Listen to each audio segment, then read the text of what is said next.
And then, of course, Business Insider Africa. Russia foreign minister says possibly a nuclear conflict and outbreak of World War III over Ukraine is serious, real, which leads me to hand it off to you, serious, Basil. Real. It's serious and real. It's Russia, baby. Russia, Russia, Russia, Russia, Russia, Russia, Russia. And Ukraine. Fight for Ukraine. New world order. Okay, so there's kind of a theme of things that's been trickling in over the past few days. So let me see if I can connect them for everybody here. Starting with MSN.com, mirroring Reuters. The headline is, yes? I am not tracking with you. It's okay. Keep going. I'm just going to... Oh, yeah, okay. It's mirrored from Reuters, and the headline, which again changed, which is annoying, says, "Stop relying on Russia. Ukraine warns Europe after gas shut off." Oh, wow. They totally changed it. Totally changed it. Before, this headline was something to the effect of Russia... Oh, yeah. Bring it up and read it to us. Because this will change. So this is what it is now. It is "Stop relying on Russia," Ukraine warns Europe after gas shut off. But when we literally... This morning. The headline, when we put it in the show, was Russia halts gas to Poland, Bulgaria, taking aim to European economies. Wow, that's even different from when I first had it. Okay, well, there you go. Well, that's a screenshot you sent me, so... Let's get into it here. Okay. It goes like this. Europe should stop depending on Russia for trade after Moscow halted gas supplies to Bulgaria and Poland for not paying in rubles, Ukraine said, as the shutoff exposed the continent's weaknesses and divisions on Wednesday. The decision, denounced by European leaders as blackmail, comes as Russia's own economy wilts under sanctions, and Western countries are sending more arms to Kiev despite warnings from the Kremlin to back off. Hey, back off. Stop sending cool guns to our enemies. I don't know what this accent is.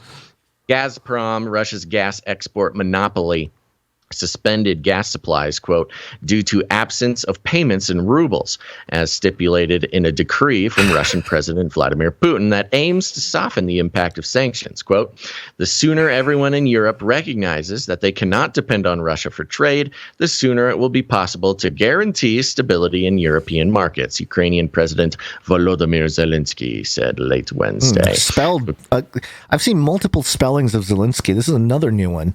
Oh, is it? Yeah, because Zelensky... This one has an I in it. I've seen Zelensky. I've seen the same Zelenskyy. And then this one is Kiy. Yeah. Interesting. Who knows? Maybe it's a different guy. Yeah. Yeah. Well, wouldn't be surprised, but continue. While the president of the European Commission said Gazprom's move was yet another attempt by Russia to use gas as an instrument of blackmail, EU member state ambassadors asked the executive for clear guidance on whether sending euros breached sanctions. Now, this is interesting because, of course, we are sanctioning the life out of Russia as we speak from all over the world. I mean, we're sort of enforcing this. Yeah. And if people don't obey, they get in trouble with the U.S., and you don't want to see us when we're angry. Yeah. And... So Russia, now Poland is a NATO member, okay, which is expressly an anti-Russia institution, organization. Alliance. Right. That's the whole reason they exist, is to, to combat Russia in many different ways.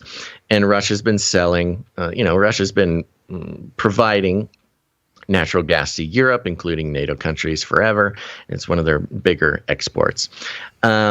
So we sanction them to try to basically murder their economy in response to their actions in Ukraine. But when they decide to not sell us natural gas, us being NATO, then suddenly Putin's blackmailing us.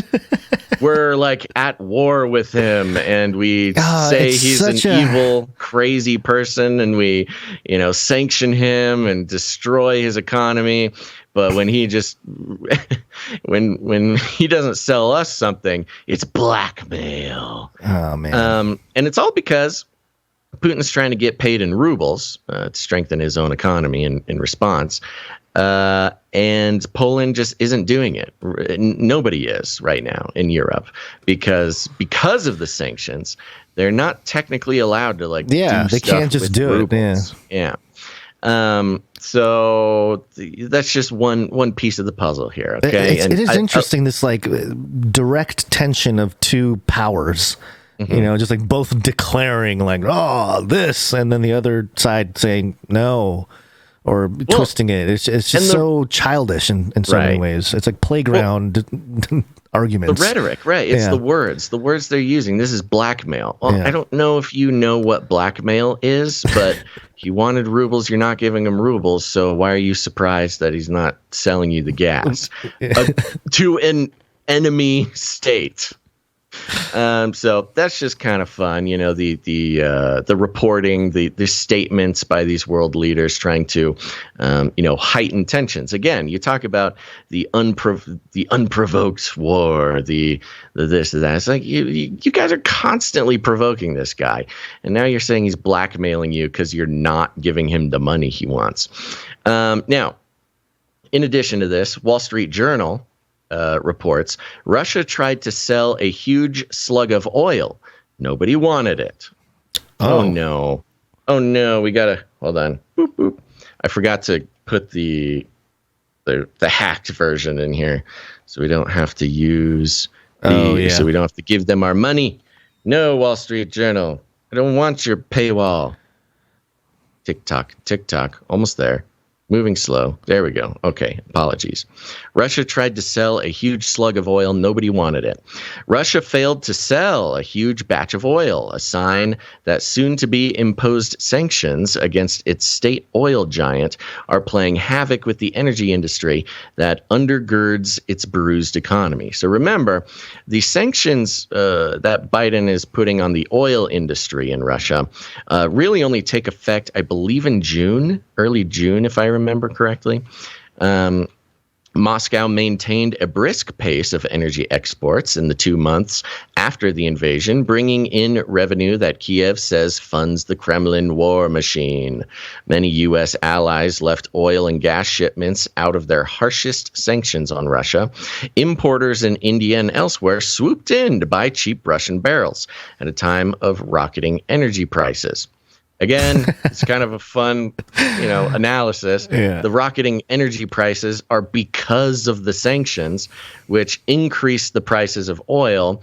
And even at the discounted rate that Russia is selling to India, they're still getting double the price of oil from before the sanctions. Yeah. So the sanctions have only served to make Russia more money, while making hurting everybody that issued hurting it. Everybody it's else. Literally like handing your enemy a knife and then complaining when they start trying to stab you.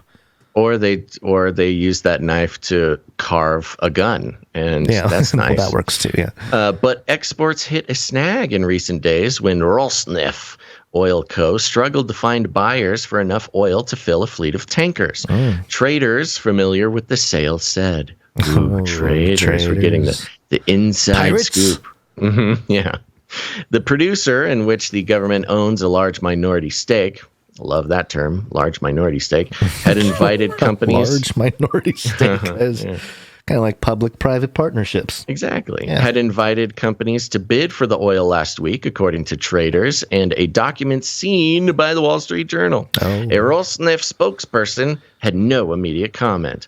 The problems with the sale give an early indication that European sanctions targeting Rosneft and due to kick in on May 15th, that's when it was, are starting to disrupt Russia's ability to move crude oil from oil fields to overseas buyers. The sanctions are less stringent than the full ban on Russian imports. Many expect Europe eventually to adopt a phased outright ban on bringing in Russian oil. So this is fun. Oh, let me give you this last little piece. An embargo promoted by newly reelected French President Emmanuel Macron, but resisted by Germany and Hungary and other members. So on one hand, Russia is choosing not to sell gas to Poland, and von der Leyen calls it blackmail. Mm-hmm. At the same time, Europe is sanctioning Russian oil, refusing to buy the Russian oil, and, calling it, whatever, just like a reasonable response to unreasonable aggression. So the cognitive dissonance that it takes for someone in the European public to just to kind of understand what's going on is really intense, which, as we know, is the way that they like it. But when it comes to energy, it's really effective in controlling the population. Because if they're, you basically make Putin the bad guy no matter what. You make the European citizens' lives very difficult, increasing the price of gas by refusing to buy. Increasing the price of oil, petroleum, by refusing to purchase from Russia. And then when Russia refuses to sell you the gas, it's also his fault. So we're building this beautiful, confusing case as to why everything is Putin's fault. Now, this is, we'll see if we can tie this in here. This is from NBCnews.com. U.S. intel helped Ukraine protect air defenses, shoot down Russian plane carrying hundreds of troops. It's coming from NBC.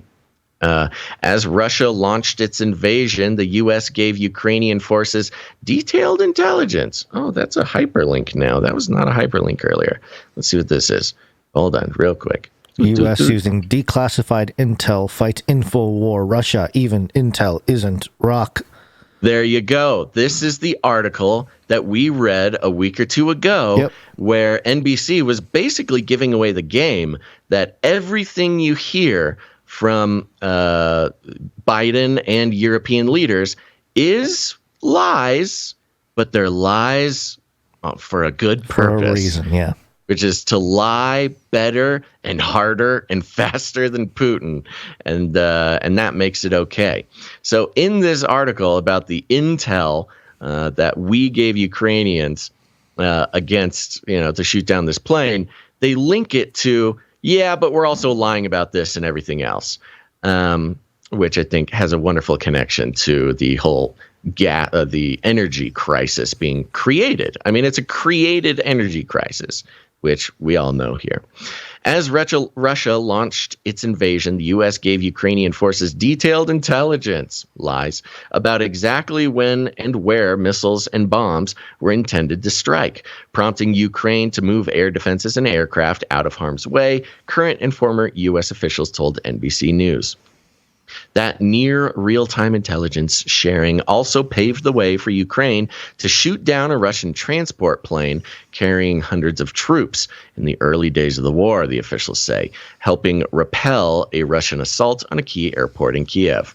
It was part of what American officials called a massive and unprecedented intelligence sharing operation with a non-NATO partner that they say has played a crucial role in Ukraine's success to date against the larger and better equipped Russian military. The details about the air defenses and the transport plane, which have not previously been reported, underscores why, 2 months into the war, officials assess that intelligence from U.S. spy agencies and the Pentagon has been an important factor in helping Ukraine thwart Russia's effort to seize most of the country. So this is a wonderful opportunity for, the CIA, the Pentagon, all of our intelligence infrastructure to kind of take credit. Where you'll remember, like a month ago, it was all about the strength and defiance of the Ukrainians, the scrappiness, the defense of their homeland. That's what's winning the war. Now we kind of get to come in and say, actually, we did it. That was wonderful. We did a wonderful job. Everybody should be very impressed with us, which again is confusing this role that we've been playing about No, we're not at war. We're not active. We're just kind of giving them presents. But little by little, they are putting out this narrative that actually we are fighting this war. And at the same time, talking more about nukes and how that's very real. Right. So the narrative being set up here, again, thank you, NBC. Hey, we're lying about pretty much everything. But now we're kind of taking credit for the win. And I hope Putin doesn't get mad at us for that. So that's very fun. Yeah. Anything to add? Not really. I think you sort of laid it out there. Well, and here's the kicker. Wall Street Journal again, which means we're going to have to jump over to the hackable zone here. I should have done this before. How much are you going to read of it? Because almost none. Okay. Almost none. This is just, the point is in the headline. Okay, yeah. And it goes like this. Boop, boop, boop. Loading, loading, loading. Oh, no. Well, I'll start with the headline while that loads. This is from the Wall Street Journal, and the headline, lawmakers prepare to tackle more aid for Ukraine in shift to long-term support. We're shifting into long-term support of the Ukrainian conflict. Okay. 2 weeks to flatten the curve, Gonz. All right. 2 weeks to flatten the curve. We need especially with the news about Israel moving off the dollar, putting some yuan, some digital yuan on their balance sheet. They need another They need another customer. Oh, exactly. Yeah. After getting out of Afghanistan, after countries all over the world dropping the dollar, easing back from the support of the American military-industrial complex, lawmakers, remember, that's Congress, where over half of Congress has interests in financial interests in Ukrainian oil companies. Surprise, surprise. They prepare to tackle more aid for Ukraine and shift to long-term support. This was always meant to be a long play. This is the new military-industrial complex settling in for possibly another 20 years of war profiteering. Yeah.